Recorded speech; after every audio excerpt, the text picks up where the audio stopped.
ایک شخص رات کے وقت خوب گڑ گڑا کر رو رو کر اللہ اللہ کرتا تھا، خوب گڑ گڑا کر رو رو کر خشیت الہی میں، خوف خدا میں روتا تھا، اللہ کی عبادت کیا کرتا تھا اور اللہ کے ذکر سے خوب لطف اٹھاتا تھا۔ ایک دن شیطان نے آ کر کہا کہ تم بدھ کی طرح کب تک ایسے کرتے رہو گے، بدھ کی طرح کب تک ایسے عبادت کرتے رہو گے؟ اچھا یہ بتاؤ کہ اللہ کی طرف سے کبھی قبولیت کا جواب بھی آیا ہے؟ وہ عبادت گزار دل شکستہ ہو کر بولا کہ کبھی اللہ کی طرف سے کوئی جواب نہیں آیا۔ شیطان نے کہا پھر اس طرح گڑ گڑا کر رونے کا کیا فائدہ، آہوزاری کرنے کی ضرورت ہی کیا ہے جب اوپر سے قبولیت کا جواب ہی نہیں آتا۔ شیطان کی باتوں میں آ کر اللہ والا مصلے سے اٹھا، بستر پر سو گیا، مصلہ اٹھایا ایک سائڈ پہ پھینکا، بستر پر سو گیا، سویا ہوا تھا۔ رات کو خواب میں حضرت خضر علیہ السلام کی زیارت نصیب ہوئی۔ حضرت خضر علیہ السلام نے پوچھا اے بندہ خدا،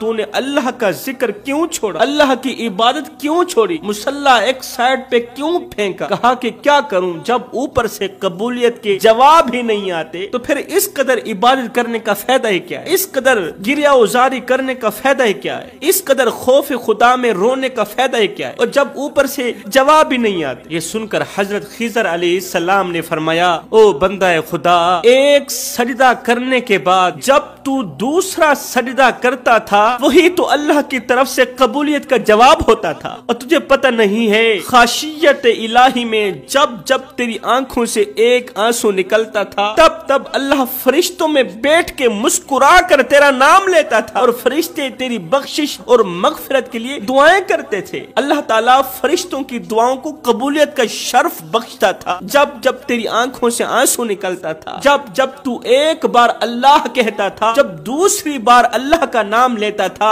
وہی تو میرے رب کا جواب ہوتا تھا۔